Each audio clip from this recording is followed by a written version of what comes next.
그런 사람들 있잖아요. 성인 영상에서 아는 사람을 봤다고 하는 그런 사람들을 관종이라고 하나? 무튼 그걸 제가 직접 경험해 보니까 사람들이 말하는 거랑은 완전 달랐습니다. 당시 저는 11살이었습니다. 그리고 저에게는 캐시 리터라는 친구가 있었어요. 그때 제 친구 캐시 리터는 돌연 사라지게 되었습니다. 가출을 한 건지 납치를 당한 건지 그 사건은 뉴스에서도 보도가 되었었죠. 하지만 경찰이건 그 누구건 제 친구를 결국 찾지 못했습니다.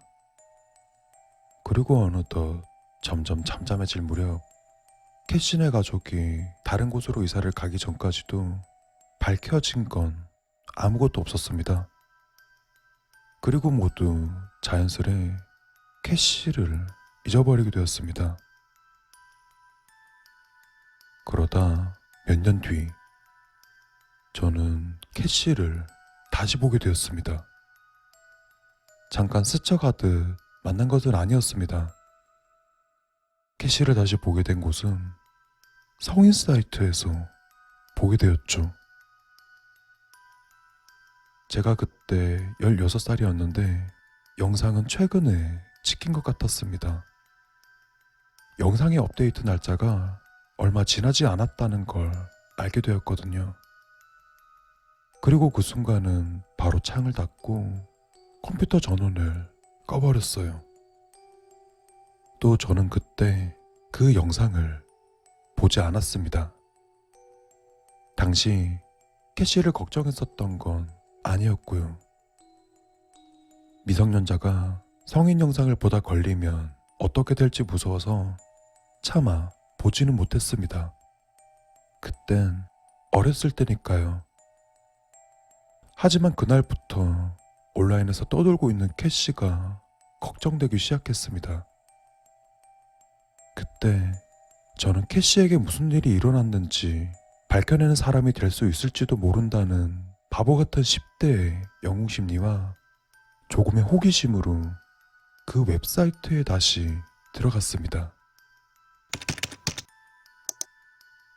그리고 제 스스로도 놀랄 정도로 너무나 쉽게 캐시를 찾을 수가 있었습니다. 캐시의 이름을 조금씩 바꿔서 캐시, 캐티, 키티라는 이런 예명으로 게시되어 있었습니다. 그런데 도대체 영상 속의 장소가 어디인지 모든 영상들은 같은 지하실에서 촬영되었고 또 같은 침대가 나왔어요. 그리고 각각의 동영상들은 거의 비슷했습니다.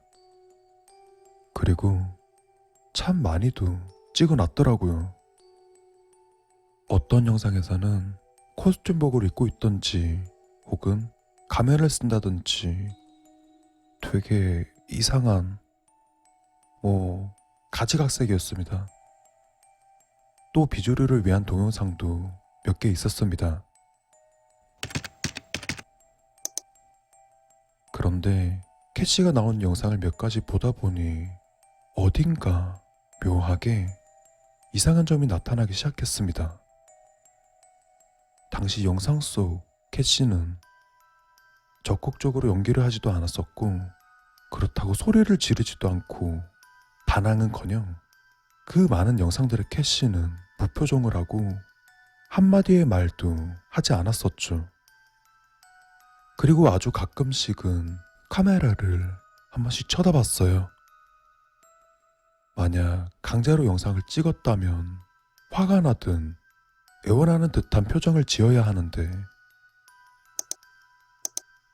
그리고 캐시의 행동을 알게 되었습니다. 무표정을 하고 있었던 캐시는 바로 체념을 했었던 것이죠. 그리고 이후 캐시의 영상을 보는 걸 그만둬야만 했습니다. 그것은 캐시의 자유의지로 찍은 게 아니란 걸 확실히 알았거든요. 납치돼서 이런 삶을 강제로 살고 있다는 것도. 하지만 제겐 그걸 증명할 방법도 캐시가 어디 있는지 찾아낼 방법도 없었어요. 그리고 다음날 저는 그 영상들을 경찰에 신고하게 되었습니다. 그런데 경찰들은 할 수 있는 게 없다고 했습니다. 영상에 나온 여자가 누군지 확실하게 증명할 방법도 없다고 했고, 저는 캐시라는 걸 알 수 있었지만 오래전에 캐시는 이미 죽은 사람으로 결론져 있었고 사건은 이미 종결되었다고 했었죠. 당시 저는 화가 나서 밀어붙이려고 했습니다. 그런데 경찰은 제게 포기하라고 했었죠. 야, 그 여자애 부모님 생각을 해봐. 포르노를 찍는다고? 걔네 부모님 입장에서도 그냥 죽었다고 생각하는 게 나을 거야. 하지만 저는 포기할 수 없었습니다. 무조건 캐시의 가족을 찾아내야만 했습니다. 그리고 엄마가 그분들 성함이 해리 리터, 로라 리터라고 알려줬죠. 전 구글링을 통해서 지금 오레곤에 살고 있다는 걸 알 수 있었습니다.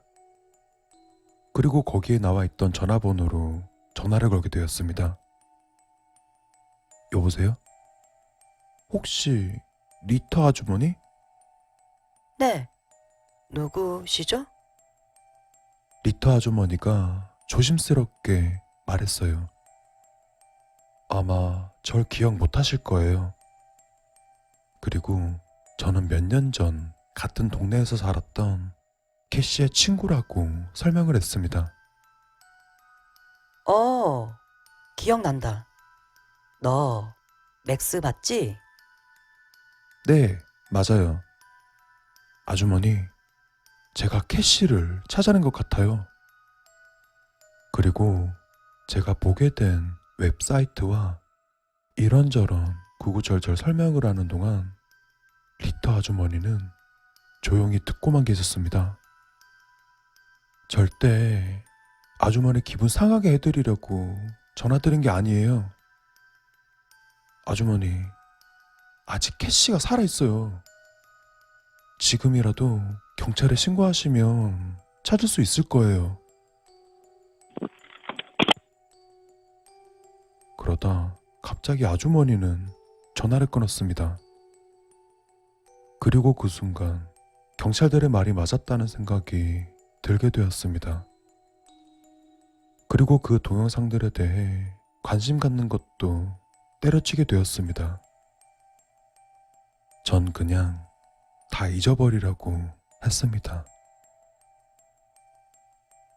그러던 어느 날 갑자기 이메일 한 통을 받았어요. 그 메일은 캐시가 있는 성인 사이트에 관리자로부터 온 단체 메일이었습니다. 새로운 영상이 업데이트 되었다고요.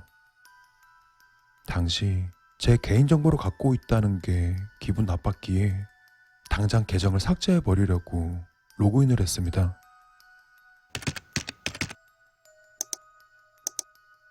그리고 그때 새로운 올라온 영상이 뭔지 알게 됐죠. 근데 저도 모르게 그만 제가 왜 로그인을 한 사실도 잊어버리게 되었죠. 첫 번째 동영상에 캐시가 나왔습니다. 절대 두 번 다시 보고 싶지 않았었지만 저는 꼭 봐야만 했습니다. 왜냐면 영상의 제목에는 제 이름 맥스가 들어가 있었거든요.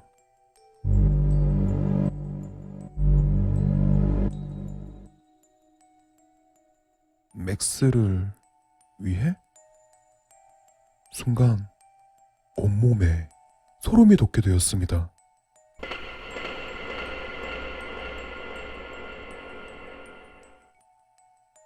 그리고 이 두려움을 확인하기 위해 클릭했습니다. 영상 속의 캐시는 덜덜 떨면서 울고 있었습니다. 그리고 침대에 몸을 굽히고 있었죠. 그리고 그때 어떤 남자가 등장합니다. 그 남자는 칼을 들고 캐시 위에 앉았습니다. 그때 화면에 나오진 않지만 다른 사람의 목소리가 나오게 되었습니다. 내가 말하라고 했지. 그리고 캐시는 겁에 잔뜩 질린 채 카메라를 바라보며 이렇게 말했습니다. 널 위한 거야, 맥스. 그리고 캐시와 함께 있던 그 남자가 캐시의 배를 찔렀습니다. 캐시는 무척이나 고통스러워 보였습니다. 아무리 고어 영상이라도 이건 가짜인지 진짜인지 구분이 어려웠습니다. 그리고 그때 영상 속에서 캐시의 비명이 들려왔습니다. 이건 가짜가 아닌 진짜였습니다. 어렸을 때 들었던 캐시의 비명과 똑같았죠.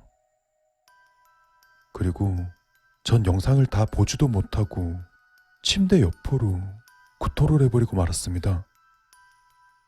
그리고 영상 속의 캐시는 죽은 것 같습니다. 마치 캐시는 저 때문에 죽은 것 같았습니다. 내가 캐시를 찾았을 때 아무도 저를 믿지 않았습니다. 그리고 캐시는 이제 죽어버리게 되었죠. 저는 뒤늦게 알아차렸습니다. 전화를 받은 목소리랑 똑같았거든요.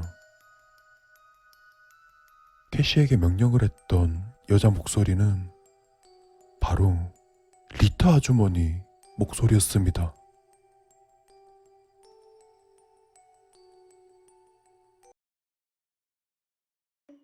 이 일은 실제로 확인된 바는 없지만 SNS를 타고 순식간에 퍼지면서 많은 학생들과 학부모들을 오싹하게 만들었던 카카오톡에 대한 무서운 괴담입니다. 야자 수업이 끝나기 전 무심코 핸드폰을 보게 되었는데 엄마에게 카톡 메시지가 한 통 와 있었습니다. 딸, 야자 끝나려면 멀었어? 지금 마중 가고 있는데 라고 엄마에게 카톡이 왔었습니다. 헌데 우리 엄마는 스마트폰을 안 쓰는데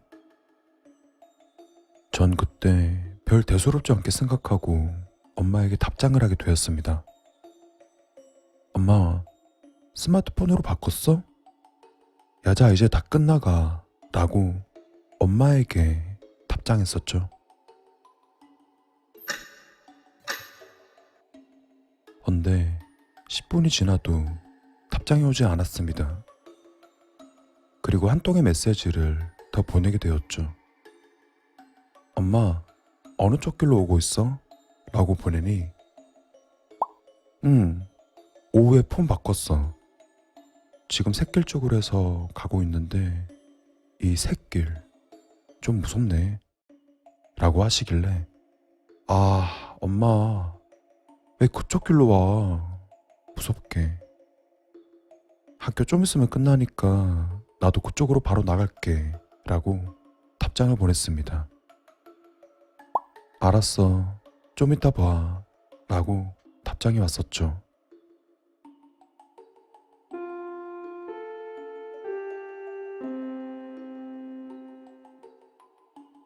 근데 하필 그날따라 선생님이 바로 안 보내주셔서 전 평소보다 10분 늦은 시간 학교에서 나오게 되었습니다.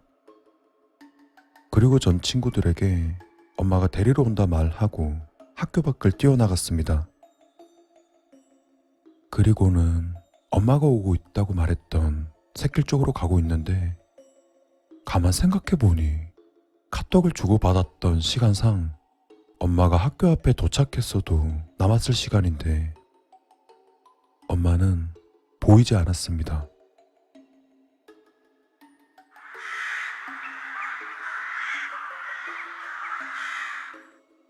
이 샛길은 가로등이 없어 밤이 되면 상당히 어둡습니다. 또 사람들도 밤이 되면 이 길로는 잘 안 다니죠. 전 혼자 계속 이 샛길을 걸어가고 있던 중 길이 어둡다 보니 점점 무서워지게 되었고, 데리러 온다고 했던 엄마는 보이지 않아 슬슬 짜증이 나기 시작했습니다. 그리고는 엄마한테 전화를 걸었습니다.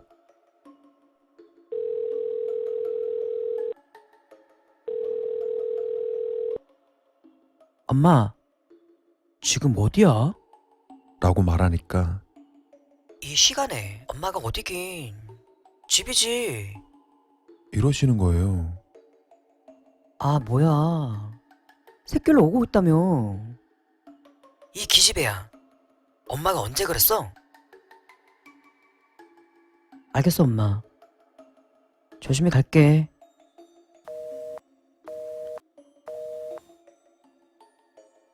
그리고 전화를 끊는 그 순간 갑자기 카톡이 한 통 왔습니다.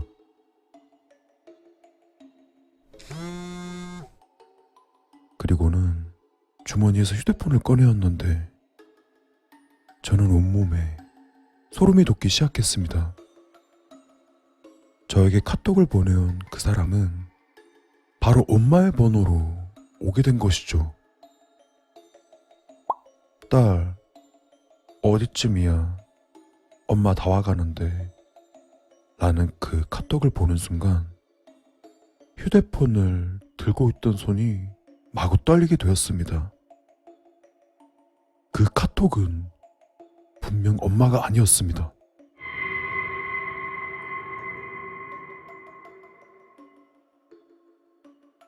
조금 전 엄마와 통화할 때 엄마의 목소리 너머로 TV 소리가 흘러나오고 있었거든요. 엄마는 확실히 집에 있다는 걸 알고 있었습니다. 그리고는 아무것도 모르는 척 엄마의 번호로 카톡을 보내온 그 사람에게 답장을 보냈습니다. 나 지금 가고 있어. 라고 말이죠. 그리고 그 순간 한치 앞이 보이지 않는 저 어두운 골목길에서 카톡 도착 알림음이 들려왔습니다. 그리고 그때 전 직감적으로 알게 되었습니다. 저 앞에 있는 사람이 나에게 카톡을 보냈었고 그 사람은 엄마가 아니라는 것을. 그리고 또 다시 카톡이 왔습니다. 그럼 거기 가만히 있어. 엄마 지금 다 왔어. 라고. 그리고는 앞에 있는 저 사람의 발자국 소리는 걸어오는 속도가 더 빨라졌었고 그 발자국 소리는 제가 서 있는 쪽을 향해 점점 커져왔습니다.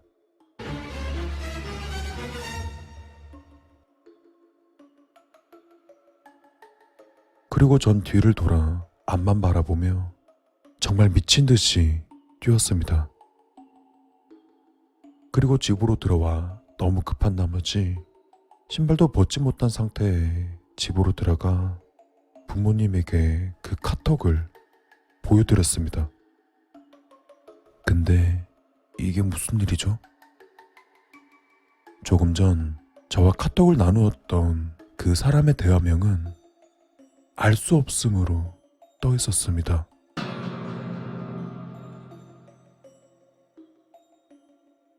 하지만 주고받은 내용은 그대로 남아 있었죠. 만약 그때 제가 수상스러운 낌새를 눈치채지 못했었다면 전 어떻게 되었을까요? 만약을 떠올린다면 끔찍합니다. 거듭 생각할수록 섬뜩해지는 저의 무서운 경험담이었습니다. 괴담은 괴담일 뿐이라지만 주위에서 손해볼 것 없고 괴담은 실제로도 충분히 일어날 수 있는 일입니다.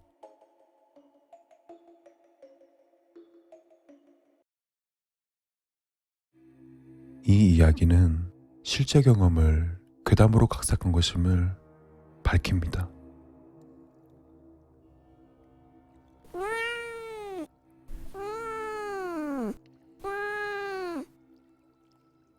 몇 년 전 있었던 이야기입니다. 친구 A와 B를 만나고 친구들이 돌아간 뒤 저도 이제 막 집에 도착한 때에 친구 A에게서 전화가 걸려왔습니다.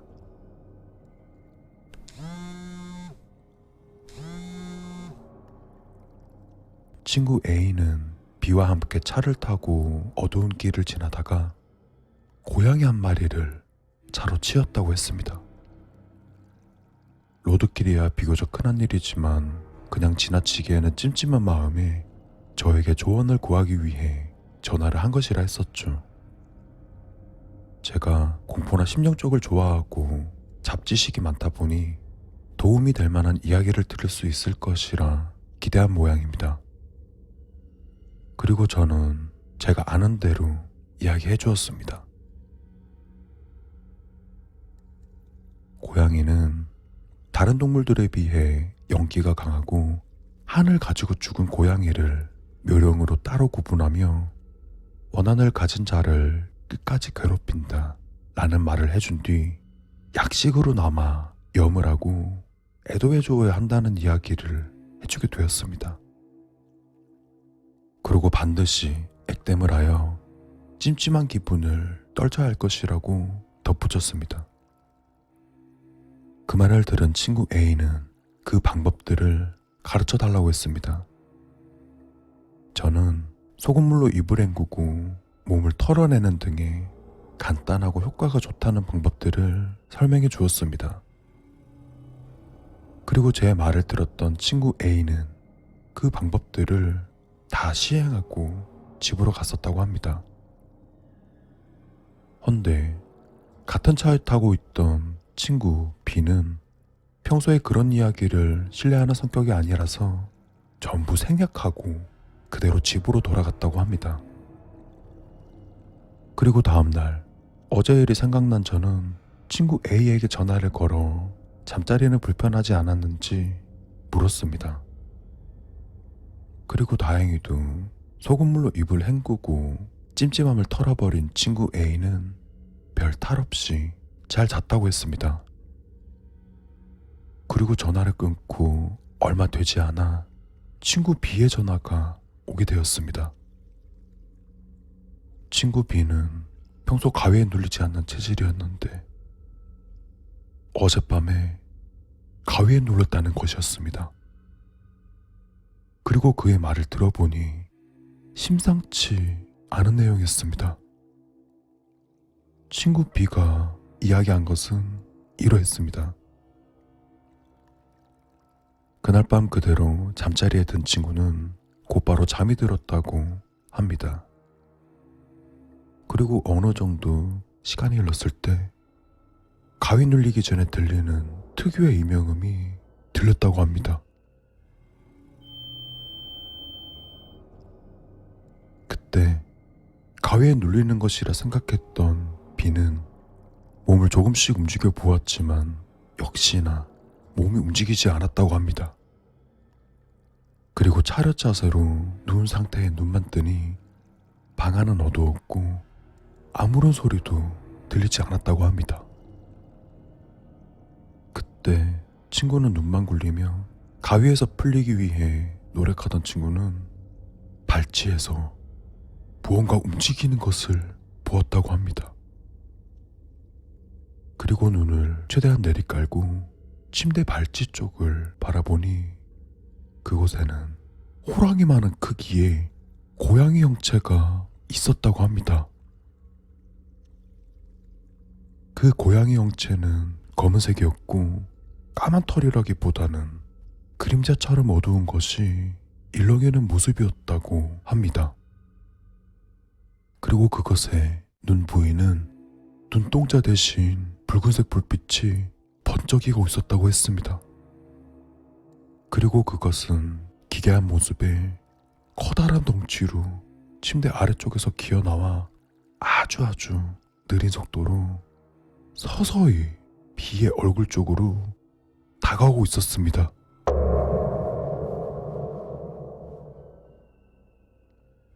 자세히 보지 않으면 가만히 있는 것처럼 느껴질 정도로 굉장히 느린 속도였다고 합니다. 또 그것이 한 걸음씩 다가올 때마다 친구의 몸을 밟는 고양이의 묵직한 발이 느껴졌고, 여전히 그 고양이는 친구의 얼굴을 응시한 채 느린 속도로 움직이고 있었습니다. 그리고 체감상 4시간은 지났다고 생각될 때에 그 고양이는 친구의 몸 위에서 엉덩이를 깔고 앉은 모습이 되었었다고.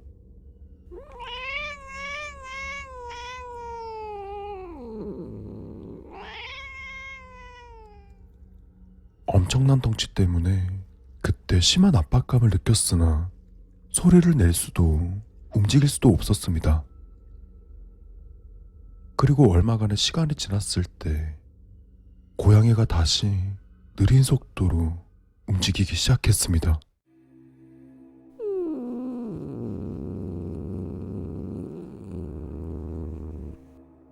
조금 전 친구에게 다가올 때보다도 더 느린 속도로 앞발을 아주 천천히 들어올리고 있었습니다.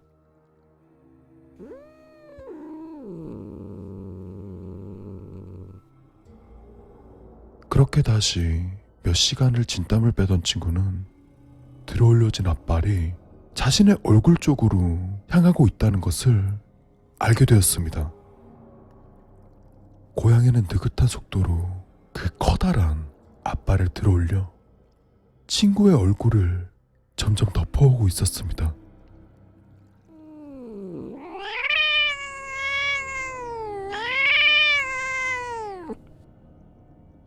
그때 그 모습은 원래부터 고양이를 좋아했던 그 친구에게도 견디지 못할 정도의 공포감을 주었습니다.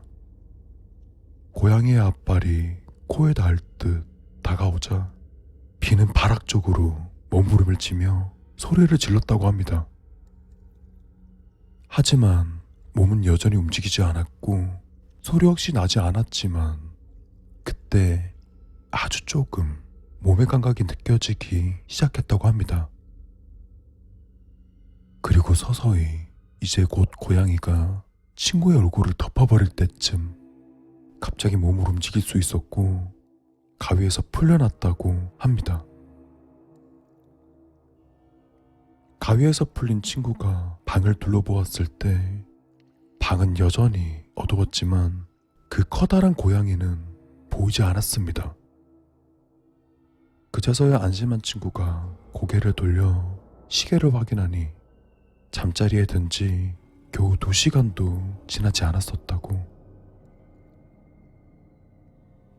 친구 B의 이야기를 다 듣고서 저는 그 친구 둘과 함께 사고 장소로 가게 되었습니다. 얘들아, 고양이 너네가 치웠어?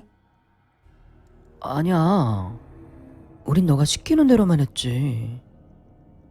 고양이의 사체는 누가 치웠는지 보이지 않았고 사체가 있던 자리에는 핏자국만 조금 남아 있었습니다. 그리고 저희는 준비해갔던 참치캔과 초 하나를 놓고 약식으로 제를 지내고 고양이에 대한 애도와 명복을 빌어주게 되었었죠. 그리고 그 후로 정말로 고양이가 하늘 푸는 것인지 아니면 그 친구가 심적으로 편해져서인지는 모르겠지만 그 후로 친구가 가위에 눌리는 일은 없었습니다.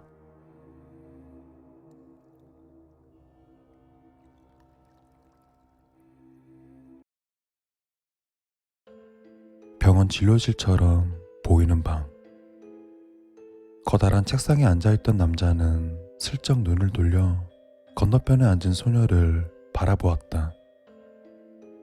그곳엔 17살 정도 되어 보이는 소녀가 환자복과 대비되는 어두운 표정을 하고 있었다. 소녀가 환하게 웃는다면 상당히 귀여운 얼굴일 테지만 남자는 한 번도 소녀가 웃는 것을 본 적이 없다. 그리고 남자는 작게 한숨을 쉬고는 책상에 놓여있던 녹음기를 켠 뒤 소녀에게 말을 건네었다. 오늘 점심 반찬이 불고기였지? 맛이 어땠어? 그때 소녀는 아무런 대답을 하지 않았다. 난 맛있게 먹었는데 소영이는 어땠어? 소영이라 불린 소녀는 여전히 고개를 숙이고 있을 뿐 대답이 없었다. 남자는 머리를 긁적이고는 녹음이 잘 되고 있는 걸 확인한 뒤 조심스레 말을 이었다. 소영아, 난 지금 소영이를 도와주려고 하는 거야. 소영이가 이렇게 아무 말도 안 하고 있으면 내가 도와줄 수가 없어. 소영이도 이제 이 답답한 곳에서 나가고 싶지 않아? 학교도 다시 다니고 친구들이랑도 만나고. 그 말에 소영이는 천천히 고개를 들었다. 그러려면 내가 물어보는 거 솔직하게 대답해줘야 돼. 내 말 이해하지? 소영은 고민하는 듯 하다가 아주 희미하게 고개를 끄덕였다. 그 모습을 확인한 남자는 옅게 미소를 짓고는 조심스레 질문을 던졌다. 그날 소영이네 가족들에게 있었던 일 이야기 해줄 수 있을까? 그때 이미 질문을 알고 있었던 소영이는 크게 동요하지 않았었다. 다만 괴로운 기억인 듯 소영이가 입을 열기 전까지는 다소 시간이 필요했다. 엄마는 설거지를 하고 있었어요. 동생은 아빠랑 같이 TV를 보고 있었고요. 저는 제 방 침대에서 책을 읽고 있었어요. 소영이는 어렵게 그날 밤에 있었던 일을 이야기하기 시작했다. 책을 읽다가 깜빡 잠이 들었었나 봐요.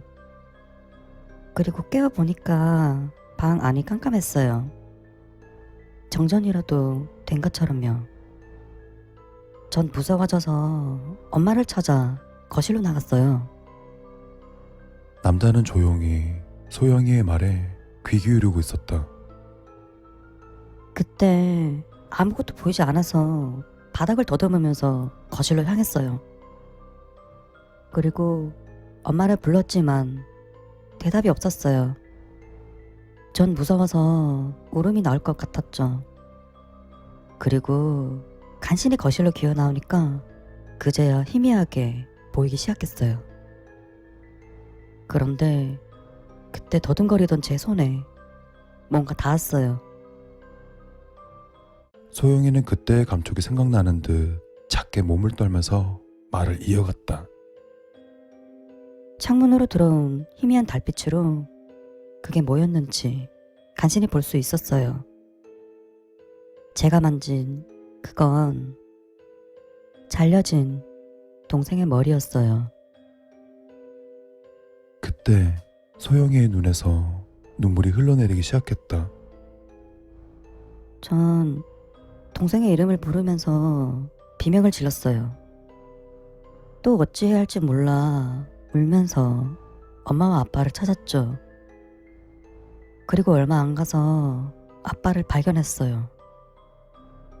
동생의 몸과 같이 소파에 앉아있는 머리가 없는 아빠를요. 소영이의 목소리는 심각하게 떨리고 있었다. 하지만 남자는 그런 소영이를 심각한 얼굴로 바라보기만 할 뿐 그 자리에 주저앉아 울고 있는데 주방 쪽에서 무슨 소리가 들려왔어요. 전 엄마가 주방에 있을지도 모른다는 생각을 했죠. 무서웠지만 그대로 자리에 일어나 주방으로 갔어요. 그런데 주방에는 괴물이 있었어요.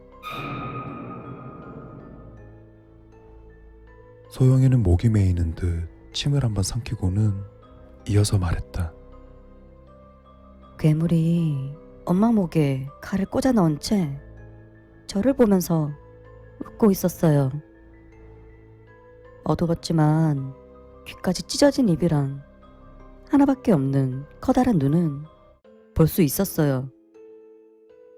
믿기 힘들겠지만 진짜예요. 제 두 눈으로 똑똑히 봤다고요. 그 괴물은 저를 똑바로 쳐다보면서 엄마의 목에 칼을 깊게 쑤셔넣고 있었어요. 그리고 제가 비명을 지르자 엄마를 내팽개치고는 무서운 속도로 제게 달려왔어요. 그 이후로는 생각이 안 나요. 그게 제가 아는 전부예요. 상당히 격양된 듯 보였지만 소영이는 비교적 차분하게 말을 마쳤다. 그래, 이야기 해줘서 고맙다. 남자는 실망한 채로 녹음을 멈추고 테이프를 빼내었다. 그리고 오늘의 날짜를 적은 후 서랍을 열어 그 안에 테이프를 넣었다. 서랍 안에 들어있는 테이프들에는 모두 오늘 녹음된 것과 크게 다르지 않은 소영이의 이야기들이 담겨 있었다. 아, 오늘도 달라진 건 없네. 남자는 속으로 그렇게 중얼거리며 새 테이프를 넣은 남자는 소영이에게 몇 번이고 했던 이야기를 다시 꺼내었다. 그런데 말이야, 지금 소영이가 해준 그날 이야기 사실과는 좀 달라. 소영이는 모르겠지만 지금 소영이의 정신이 조금 불안정하거든. 지금 소영이가 먹고 있는 약도 그걸 고치기 위한 약이고, 소영이는 어느새 눈물을 그치고 다시 처음과 같이 고개를 숙이고만 있었다. 그날 일을 정확히 기억할 수 있어야 여기서 나갈 수 있어. 하지만 소영의 입은 다시 열리지 않았다. 남자는 진지한 표정으로 소영을 바라보며 입을 열었다. 그날 밤 소영이가 봤다는 괴물은 실제로 존재하지 않아. 괴물은 소영이의 상상이 만들어낸 허상이야. 소영아, 그걸 인정해야 돼. 남자는 가만히 소영이를 지켜보았다. 소영이는 여전히 아무런 대꾸 없이 고개를 숙이고만 있었다. 그 모습에 남자는 한숨을 쉬며 손을 뻗어 녹음기의 전원을 꺼버렸다. 그리고 크게 심호흡을 한 뒤 소영에게 말했다. 다시 이야기해줄게. 그날 소영이네 집에 괴물은 없었어. 괴물은 처음부터 존재하지 않았다고. 괴물이란 건 다 소영이의 상상이 만들어낸 거야. 그날 소영이의 가족들을 죽인 건 괴물이 아니라 소영이, 바로 너야. 소영이의 몸은 이제 안쓰러울 정도로 떨리고 있었다. 현실을 인정해야 돼. 그날 가족들을 죽인 건 괴물이 아니라 소영이, 너야. 네가 칼을 들고 너희 엄마와 아빠 그리고 동생을 잔인하게 죽인 거라고. 그때 소영은 더는 버티지 못하고 끔찍한 비명을 지르며 발작을 일으키기 시작했다. 진정제를 맞고 잠이 든 걸 확인한 남자는 한숨을 쉬며 자신의 자리로 돌아와 생각에 잠겼다. 소영이의 상태는 처음과 비교하여 큰 변화가 없었다. 소영이는 여전히 괴물들이 가족들을 죽였다고 이야기하고 있었다.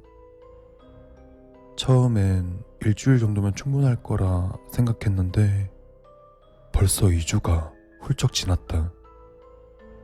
그리고 이제 더는 시간을 지체할 수 없었다.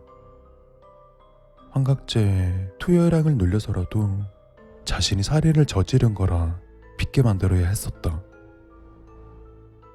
단순히 경찰에 잡히지 않기 위한 대처치고는 상당히 번거로운 일이었지만 순수한 소영이의 가족들을 살해한 정신분열자로 만드는 과정은 그 자체로 매우 즐거웠다.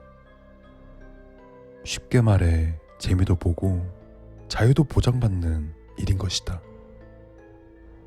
물론 예전보다 더 길어진다면 문제가 발생할 수 있기에 이제는 정말 서둘러야 했다.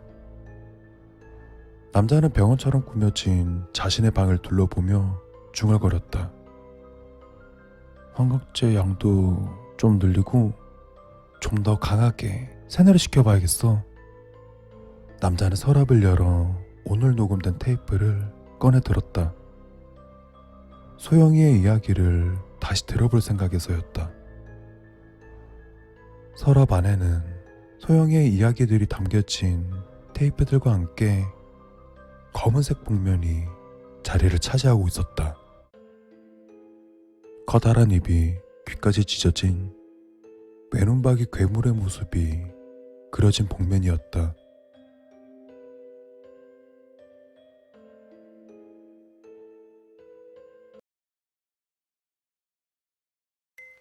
오늘의 이야기는 한때 영국에서 떠돌았던 괴담입니다. 한 사업가는 아프리카에 출장을 갔다가 2개월 만에 집으로 왔습니다. 그 사업가는 가족들에게 아프리카에서 사온 기념품을 보여주었었고 그중 이상한 가면을 꺼내들었습니다.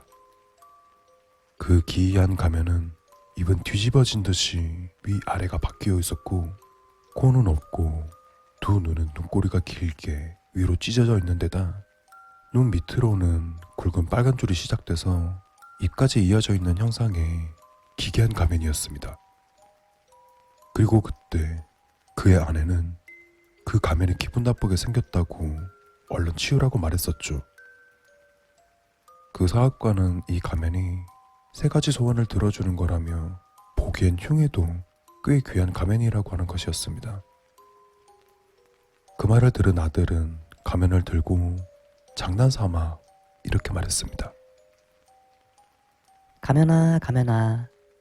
네가 정녕 소원을 들어줄 수 있다면 우리 부모님께 5,000달러를 드려라. 물론 아무런 변화도 없었습니다. 그럼 그렇지. 아들은 한숨을 내뱉으며 가면을 식탁 위에 올리고 자리에서 일어나 방 안에 들어갔습니다. 그리고 사업가도 무언가 마실 것을 찾기 위해 자리에서 일어나 냉장고로 향했습니다. 그런데 그때였습니다. 순간 가면의 눈에서 짙은 주황색의 불빛이 번쩍하고 빛났던 것입니다. 내가 잘못 봤나? 순간 그는 놀랐지만 기분 탓이려니 하고 그 가면을 다시 상자 안에 넣어두었습니다. 그리고 다음날 아들은 역시 학교를 갔었고 부부는 집에 남아 한가한 시간을 보내고 있었습니다. 한가로운 오후 누군가 부부의 집 초인종을 눌렀습니다. 그리고 사업가는 문 앞으로 다가가 초인종을 누른 그에게 누구냐고 물었습니다. 누구세요? 경찰입니다. 잠시 문 좀 열어주시겠습니까? 경찰이 무슨 일로? 네. 그리고 그가 문을 열자 검은 제복에 모자를 쓴 남자 2명이 있었죠. 그리고 그 2명의 남성은 충격적인 말을 전했습니다. 부부의 아들이 지하철에 치여 상반신이 찢겨진 상태에 하반신만 발견되었었다고. 부부는 믿을 수 없는 얘기에 너무 놀라게 되었습니다. 그리고 부부는 자신의 입을 가리고는 아무런 말도 하지 못하고 울음을 터뜨리게 되었습니다. 부부는 아들의 처참한 시신을 땅에 묻고 난 후 그들 부부에게 보상금이 주어지게 되었습니다. 그런데 보상금 액수가 아들이 가면에 대고 말했던 $5,000였습니다. 말도 안 돼. 우연인지 모르겠지만 아들이 소원했었던 정확히 그 액수만큼의 보상금이 나왔습니다. 부부는 놀란 가슴을 가라앉히지 못하고 울분을 터뜨렸습니다. 부인은 이 모든 것이 가면 때문이라는 생각을 하게 되었습니다. 그리고 그 가면을 집어들고 소리쳤습니다. 안 돼. 이럴 순 없어. 네가 정녕 소원을 들어줄 수 있다면 내 아들을 돌려다오. 그 순간 가면의 눈이 다시 반짝였습니다.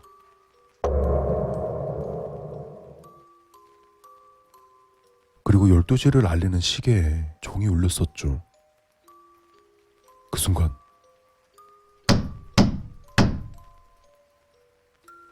문 밖에서 둔탁한 소리가 들렸습니다. 그것은 문을 두드리는 소리였습니다. 부인은 그때 아들이 온 것이라 생각하며 문을 열려고 하였습니다. 헌데 그때 남편은 소름 끼치는 느낌이 들게 되었습니다. 그리고 남편은 번뜩하고 어떠한 사실이 떠오르게 되었었죠. 그리고는 부인이 놓고 간 가면을 들고 이렇게 말했습니다. 네가 정녕 소원을 들어줄 수 있다면 내 아들을 다시 무덤 속으로 데리고 가다오. 그리고 다시 가면의 눈에서 빛이 났고 가면은 스스로 불타오르기 시작했습니다. 그리고 그 순간 부인이 문을 열었습니다. 하지만 그때 아들의 모습은 없었습니다. 부인은 너무나 화가 난 듯이 남편에게 소리쳤습니다. 당신 미쳤어요? 돌아온 우리 아이를 왜 다시 돌려보낸 거예요? 그러자 남편은 뭔가 공포에 홀린 듯 핏기 하나 없는 얼굴로 부인을 쳐다보며 말했습니다. 당신 관에 묻힐 때 아이의 모습을 잊었어? 방금 그 문을 두드리는 소리는 손으로 두드리는 소리가 아니라 발로 차는 소리였어.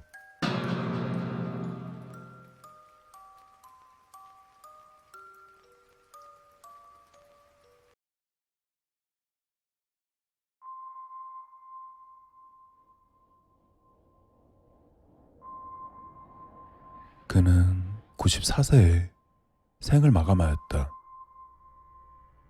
그는 스스로 생각하기에 참 평범한 일생을 살아왔었다. 집이 좀 가난했었던 걸 빼곤 말이다. 그는 IMF 시대에 태어났었다.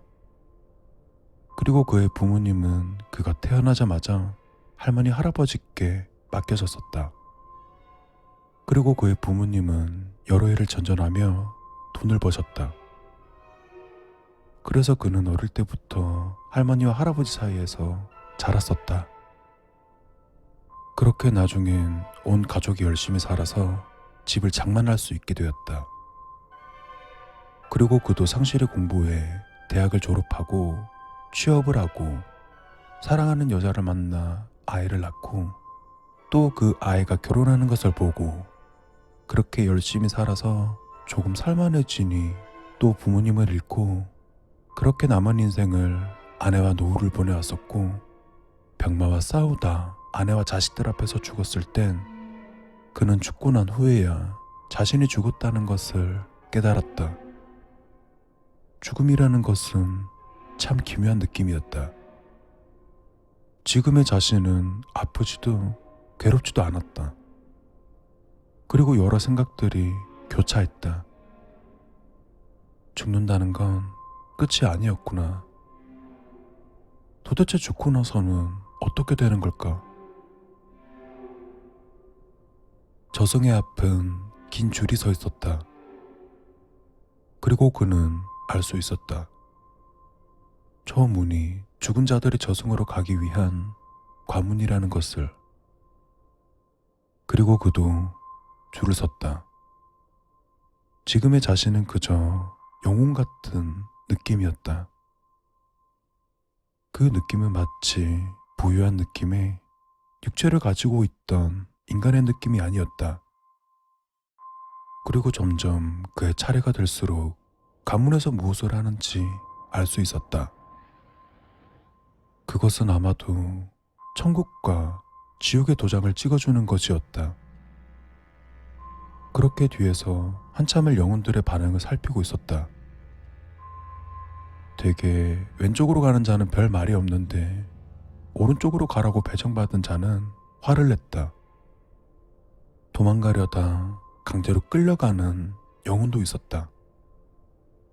그는 앞에 있는 영혼에게 말을 걸었다. 저기, 안녕하세요? 네, 안녕하세요. 지금 저기 앞에서 천국과 지옥을 나누는 건가요? 네, 그렇다고 볼 수 있죠. 또 저게 완전 끝은 아니고 대강 걸러내는 작업을 하는 거래요.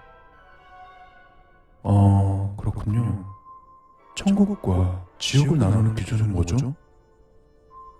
영혼들 말로는 생각보다는 행동을 위주로 본다고 하더군요.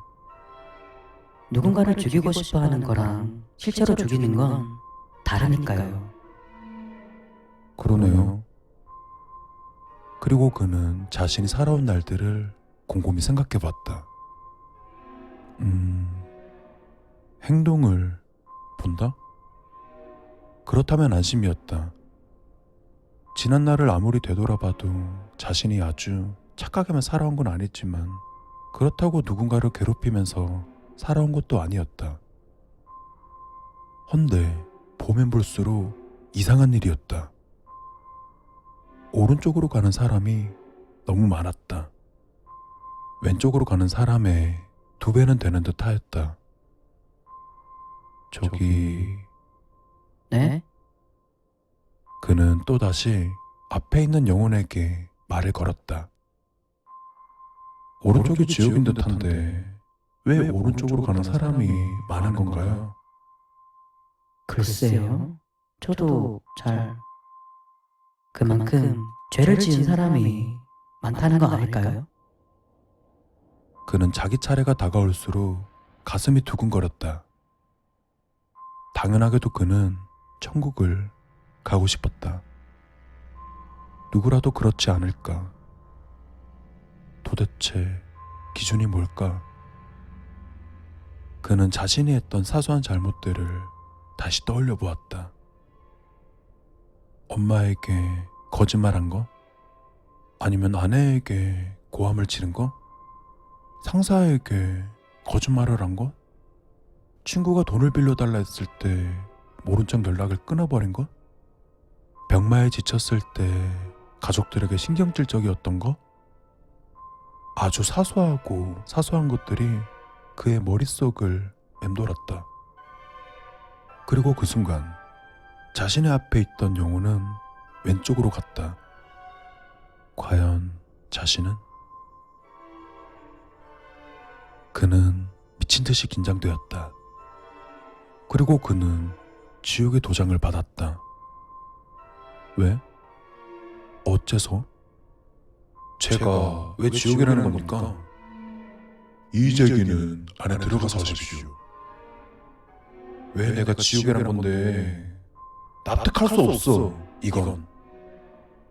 그는 앞에 사람들이 그랬듯이 강제로 저승사자들에게 오른쪽 문으로 끌려갔다. 그리고 오른쪽 문에 들어간 그는 암담했다. 딱 봐도 지옥이란 느낌이었다. 그리고 그때 저승사자가 말했었다. 여기서 지옥으로 가실 분은 왼쪽이고 이의제기를 하실 분은 오른쪽입니다. 지옥의 방향으로는 또 2개의 문이 있었다. 그는 씩씩거리며 당연 오른쪽 문에 줄을 섰고 재판을 기다렸다. 그리고 얼마간의 시간이 지났을 때 그를 향한 재판이 시작되었다. 피고 A군은 자네의 죄를 인정하지 않는가? 네, 제가 지옥 갈 만큼 잘못했다는 걸 저는 절대 인정할 수 없습니다. 제가 무슨 죄를 지었다고 지옥이란 말입니까? 죄가 없다고? 네, 저는 저의 잘못을 잘 모르겠습니다. 혹시 제가 신을 믿지 않아서 그런 겁니까? 제가 교회 다니지 않아서 그런 겁니까? 그렇다면 웃긴 거 아닙니까? 교회 다니는 사람이라고 전부 선량하다고 할 수 있습니까? 그는 무신론자였다. 피고인, 우리 대래 씨는 그렇게 쪼잔하지 않다네. 아주 합리적이지.